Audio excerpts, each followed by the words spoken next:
Damn.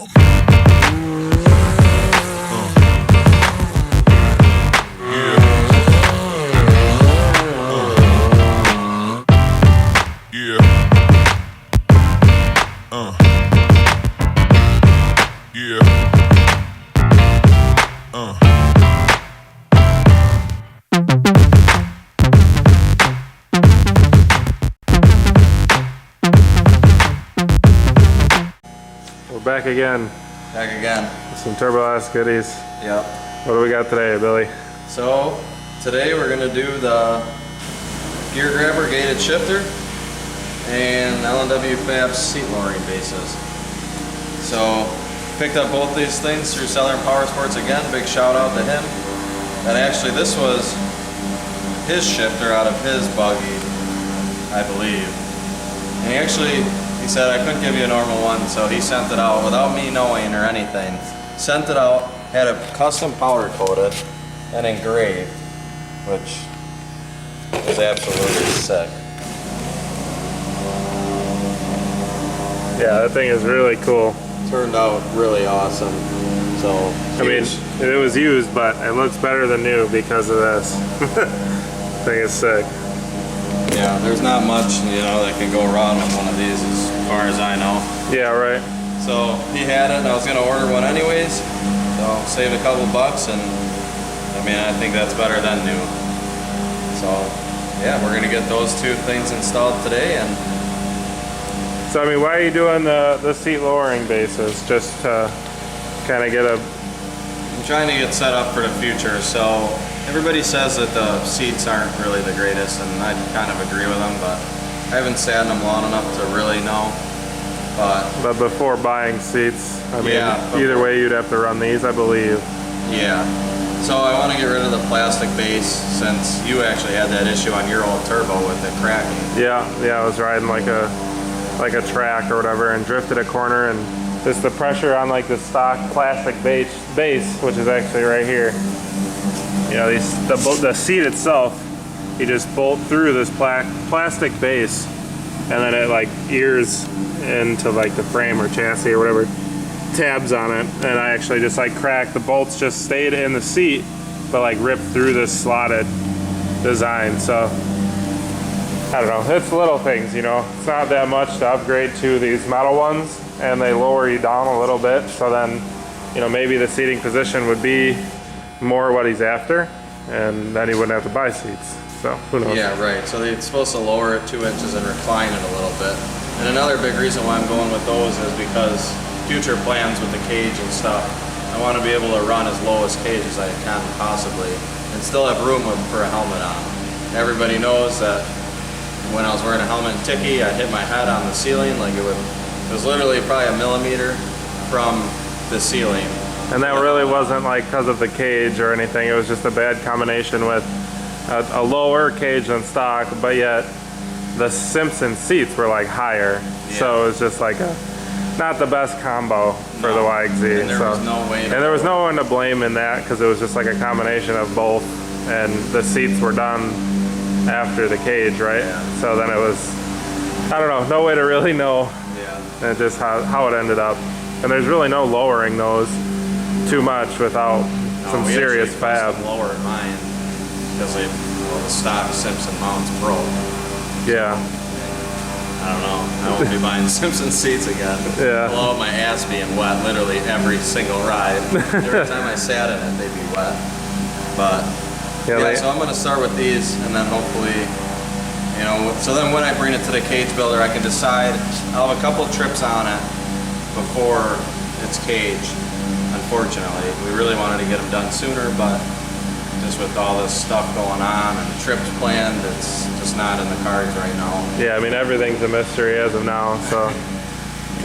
But on that note, if anybody's got like a cage builder in mind, or that would be willing to work with me and Billy, we want to bring both rigs down, and we could travel within reason, kind of Kentucky, Tennessee area, and north, I guess I'd call it. Missouri, like that whole area. We're trying to stay like shy of, I don't know, 9 hours or so. Yeah, probably anywhere. It's about something that we could go down, drop it off, and we could come back. you know, in a day kind of thing. That'd be a long day, but we both want to take them to the same rig, or same builder, and it's kind of a double-edged sword with Can-Ams, because there's not that many people who have built, you know, cages that kind of appeal to me. I kind of want to do like a bouncer style cage on mine. And, you know, there's a lot of builders out there for Polarises. So if anybody's got somebody in mind, or you know somebody at a cage builder, you know, tell them to hit us up, and we'd be looking to get something on the schedule for, and we're not looking to get, you know, right now because of everything that's going on, so, but we do want to get something set up for this summer for sure. Yeah, right, yeah. So I figured this might be a good time to throw that in there, since we were talking about, you know, getting a seating position right before getting it caged. That way you can cage around you. Yeah. So. Yeah. And if he's gonna do seats, he could do seats maybe before the cage. That way it can be built around the seat, you know. So that's why he's going with this stuff early. Yeah, I want to try that with the stock seats, and if I absolutely hate the stock seats, I can put seats in it before the cage, because we should have a couple trips before we get them caged. Hopefully, if everything goes well. I mean, we've had a few things planned, and unfortunately they're getting pushed farther and farther back. But yeah. With any luck, we'll still be in Moab in May, but at this rate, it's not looking good. Yeah, that's unfortunate, but you know, as soon as things open back up for us, you know, we'll be out riding. So stay tuned for that. You know, we got a lot of footage built up. This is probably actually a lot, I don't know, in the future. This stuff always confuses me. Yeah, in the past. So you guys are, you know, this will be probably like a week or two behind when it actually is. So keep that in mind as well. But I think that's about it. Get started on the install. Yep. Start with the seats first, and sorry again, guys, about the noises. You know, my wife's pressure washing our deck because we're staining it, and building the shop here, as you guys can see, and got some temporary lights that are pretty noisy. Wind noise, you know, bear with us. We will have a really good spot to film in a couple weeks here. You'll progressively see the videos get better, I promise. Lighting will be 100%, as well as audio and everything. So. And doors. And garage doors will certainly help with that. They're back ordered. So yeah, we're gonna get to the install. Alright guys, so got the seat bases done. Really self-explanatory. I went with the L&W Fab ones, and their directions were spot on. Super easy to do. It took me probably 15 minutes to do both of them. And yeah, I'm gonna start on that gear grabber now, and then we can we'll show you how much lower they went after that. Well, actually we already measured. It's about a little less than 2 inches they lowered. So pretty pumped about that. I really like the seating position better.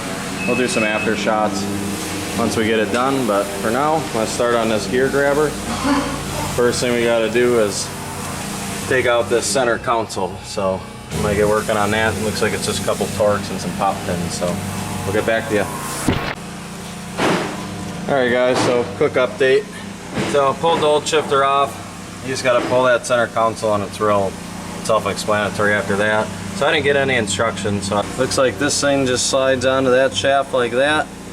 And then there's this other little piece that comes with the kit. You slide that down in between there, and it's threaded. So then you can screw your Allens. One down here, one here. Screw them through, and it locks this piece on. So that's actually your gate. And then next we'll be installing the shifter. So this just slides on this like so. You take the bushings out of your old, or the stock shifter, and then this will slide on here like so. And now it's gated. So then I gotta find out which hole. Move around to this side.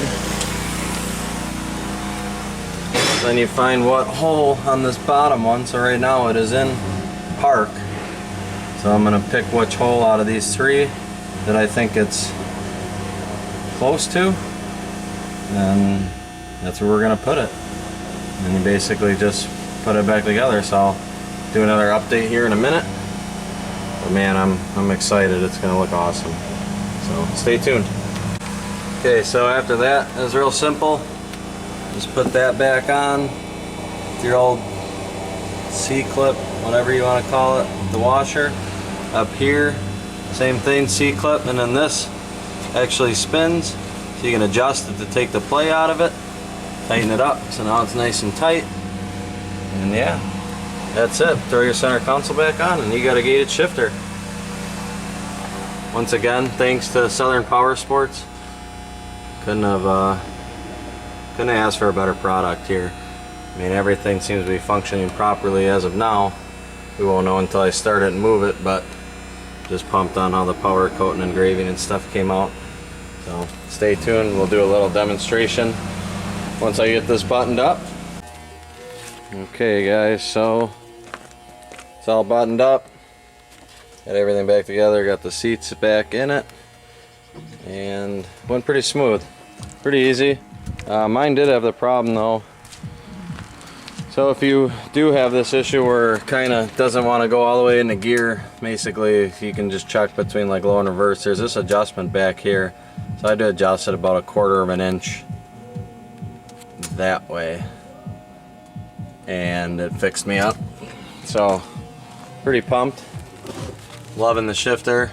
So I think it'll be a real good help out on the trails, because basically we're just in low and reverse anyways all the time. So yeah, pretty pumped. So we got that, and seat base is done. So more content coming. I appreciate you guys watching. Please like and subscribe if you haven't. Hopefully we can get this thing on the trail soon, and there'll be more upgrades in the very near future. So thank you for watching. Stay tuned. Have a good night.